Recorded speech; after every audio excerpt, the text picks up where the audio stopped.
This is पुरूज अनुत्रिया। इस video में अपन बात करने वाले हैं ग्लैंड्स के बारे में। तो इससे संबंधित ऑलरेडी 4 वीडियोज़ मैं अपने चैनल पर डाल चुका हूँ। ये ग्लैंड पार्ट 5 है। तो ये है डिजीज़, ठीक है, एड्रिनल ग्लैंड से रिलेटेड है। ठीक है, एड्रिनल ग्लैंड तक अपन कंप्लीट कर चुके हैं। इसमें अपन कंप्लीट करेंगे एड्रिनल ग्लैंड की डिजीज़ और उससे आगे। ठीक है, तो सबसे पहले इसमें आता है एडिसन्स डिजीज़। ठीक है, एडिसन रोग होता है। ये क्या होता है? एड्रिनल हार्मोन की कमी से यह रोग होता है।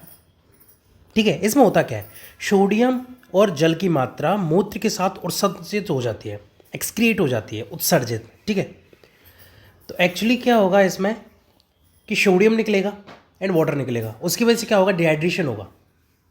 ठीक है, पानी की मात्रा हमारी बॉडी से निकलेगी तो डिहाइड्रेशन होगा। इससे होता क्या है? Low sugar, excretion of sodium and water and weakness, और कमजोरी आती है। ठीक है, ये सब किसकी वजह से होता है? एड्रिनल हार्मोन की कमी से। अगला है कुशिंग डिजीज, कुशिंग रोग, due to excess of adrenal hormone. तो ये क्या होता है? एड्रिनल हार्मोन के ज़्यादा होने की वजह से ये डिजीज होती है। ठीक है, एक हो रही है कम होने की वजह से, एक हो रही है ज़्यादा होने की वजह से। तो ज़्यादा होने की वजह से कौन सी हो रही है? Cushing disease.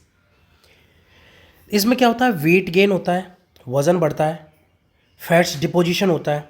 ठीक है, जो फैट होता है उसका जमाव होता है इन फेस, मुंह पर, between shoulder and upper back.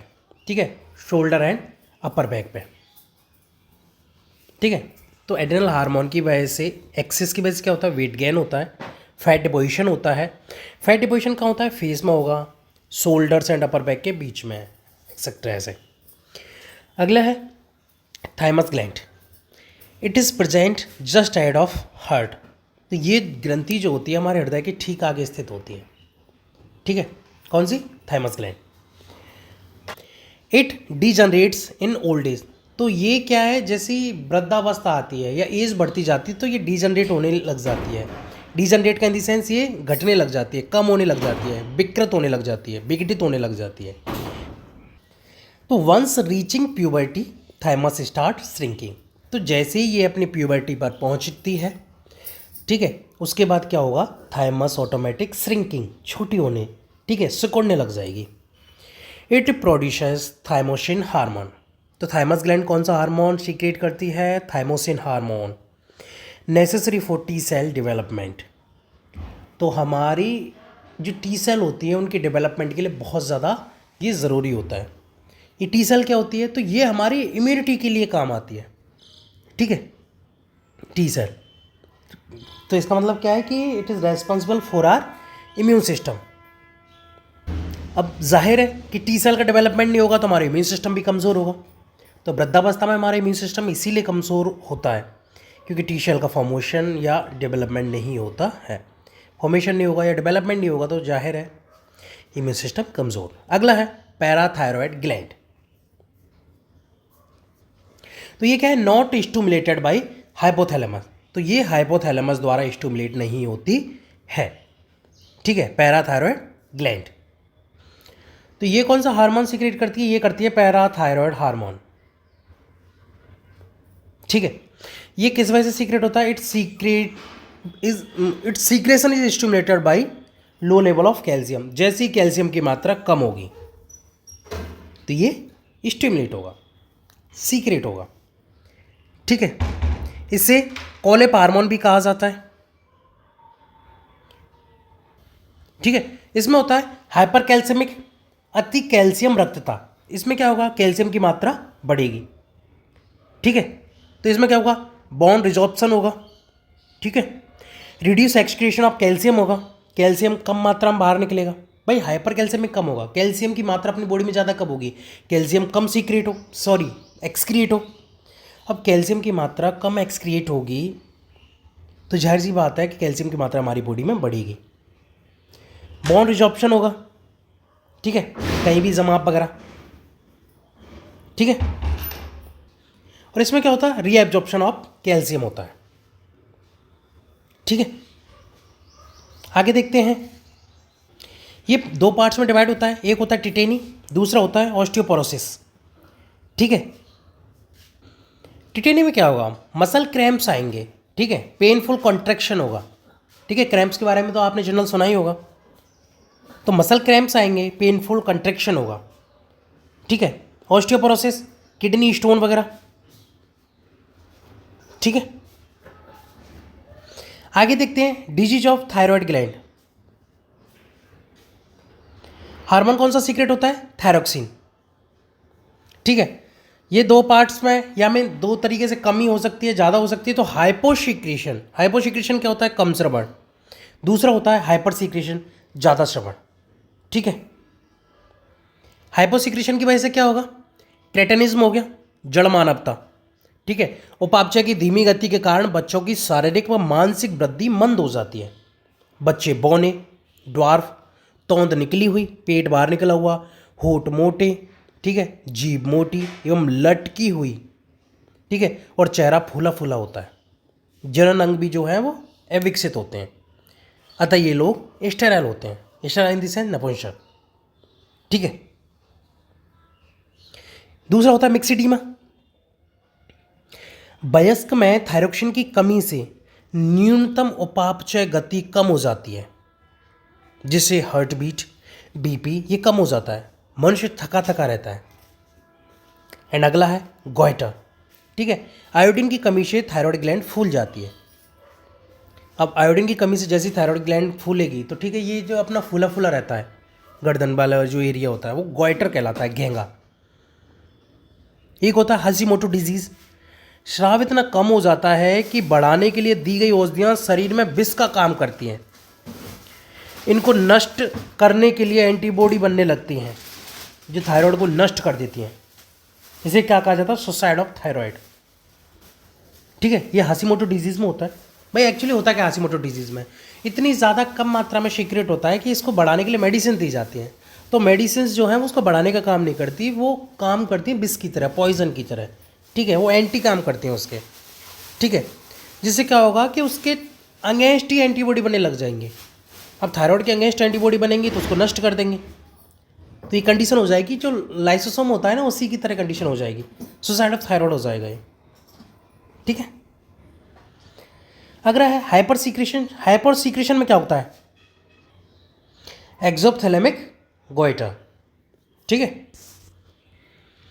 अगला देखते हैं अपन लीवर। रेडिश ब्राउन कलर होता है इसका, ठीक है। लार्जेस्ट ग्लैंड होती है हमारी बॉडी की, सबसे बड़ी ग्रंथि। अगर इसके वेट की बात की जाए तो अराउंड इसका 1.5 किलो वेट होता है इसका।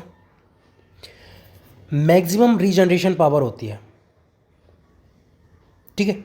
रीजनरेशन पावर जो है उसकी मैक्सिमम रहेगी इसमें।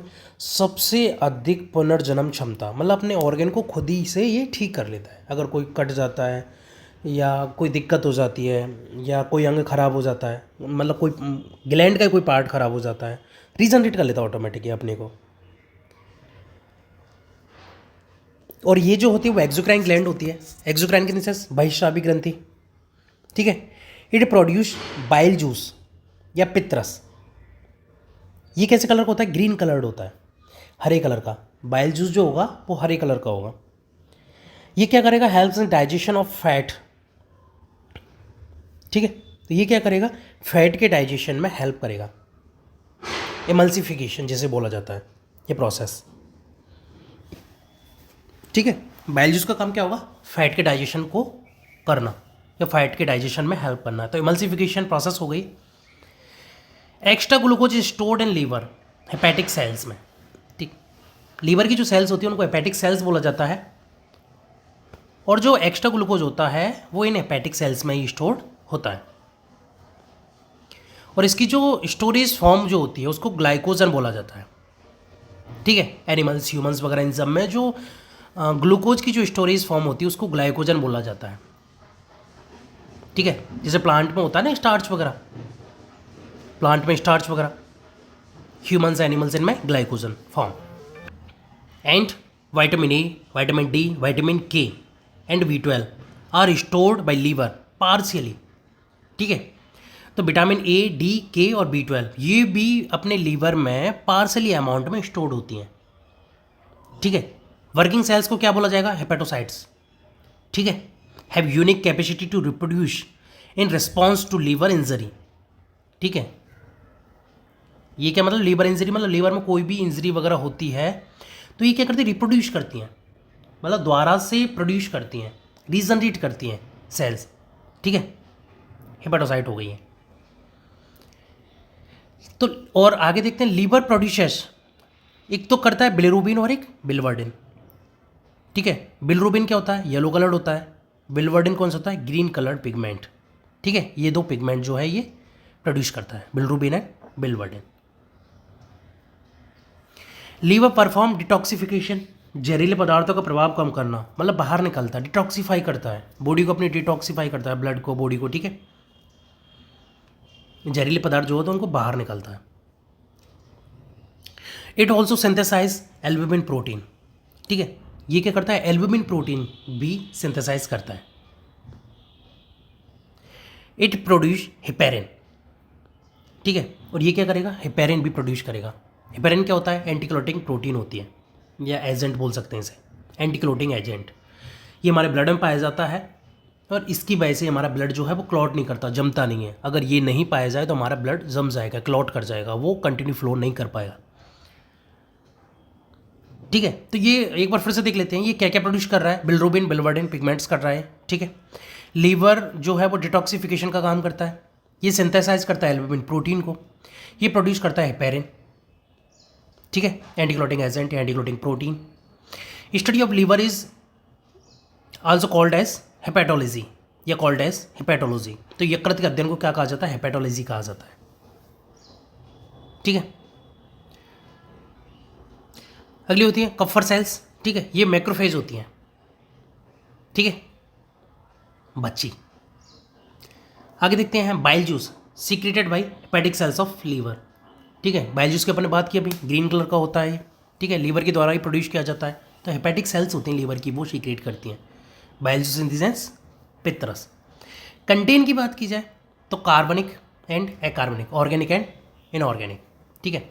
तो कार्बनिक में कौन सा होता है, बाइल सॉल्ट, पित्त लवण हो गया, बाइल पिगमेंट्स हो गए। बाइल पिगमेंट्स में कौन से, बिलिरुबिन और बिलवर्डिन, ठीक है।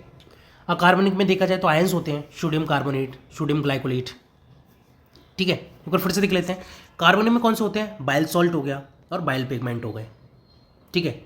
अकार्बनिक में या इनऑर्गेनिक में कौन से हो गए, sodium carbonate and sodium glycolate, ये आयंस होते हैं, आयंस की फॉर्म में होते हैं, ठीक है। Bile salts help in digestion of fat, ठीक है, इसके बारे में अपन ने बात की थी। Help us to absorb fat soluble vitamin, ठीक है।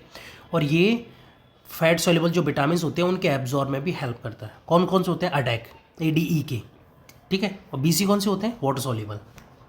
तो फैट सॉल्युबल कौन से हो गए, देखो ये दो ही तरह के होते हैं ना, मैं दिखा देता हूँ, एक बार बता देता हूँ आपको, मैं कलर चेंज कर देता हूँ एक बार इसका, ठीक है।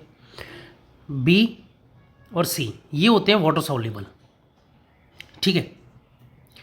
और अडैक, ये दिखा रखा है अडैक, ये होते हैं फैट सॉल्युबल, ठीक है। फैट हैवी होता है ना, तो ज़्यादा जो पाए जा रहे हैं वो फैट सॉल्युबल, ठीक है। 6 उनमें से 4 जो हैं वो फैट सॉल्युबल, ठीक है। वो water soluble only 2, B and C। Bilirubin brownish yellow pigment होता है, ठीक है, and product of haemoglobin breakdown, ठीक है। इसका एंड प्रोडक्ट क्या होता है, सबसे लास्ट में ये क्या बनाता है, तो हीमोग्लोबिन ब्रेकडाउन करता है, ठीक है। एंड प्रोडक्ट, लास्ट प्रोडक्ट, ठीक है। बिलवर्डिन ग्रीन कलर्ड होता है ये, ठीक है। बोथ आर एक्सक्रीटरी प्रोडक्ट होते हैं, are excreted with undigested food, ठीक है। ये दोनों ही जो हैं वो अनडाइजेस्टेड फूड द्वारा बाहर निकाले जाते हैं, बिलिरुबिन और बिलवर्डिन, ठीक है, टॉयलेट, फीकल्स, इसके द्वारा।